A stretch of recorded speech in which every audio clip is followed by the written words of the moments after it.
नमस्कार. तर हा झुडिओमधला ड्रेस आहे ना, हा 2 वर्षानंतर मला एकदम फिट बसलेला आहे आणि हा कॅल्सीवर किती हिशोब लावला ना तरी मला फोनवर लावल्याशिवाय ते काही पटत नाही. आणि हे विकेंडचं काम आहे.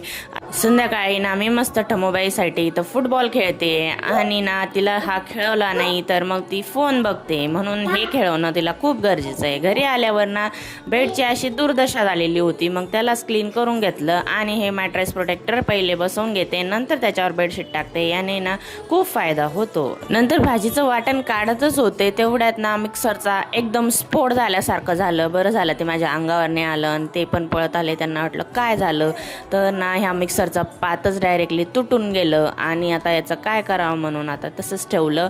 आणि नंतर ना कपडे भिजत घातले. आता रात्रीचे कोण कपडे धुतं, पण ज्याला उद्या सुट्टी एन्जॉय करायची असते त्याने आधीच कपडे धुवून टाकलेले बरं असतं. मग उद्या निवांत उठता येतं आणि निवांत आपल्या स्वतःला पॅम्पर करता येतं. पॉपकॉर्न आणि जेवण करून मग मस्त असे कपडे धुवून टाकले. हे करता करता पार मला 11 वाजले. नंतर साबुदाणा भिजत घातला, कारण उद्या आहे चतुर्थी आणि माझं बाळ आज माझ्याशिवाय झोपी गेले. आज तिला पप्पांनी झोपू घातले.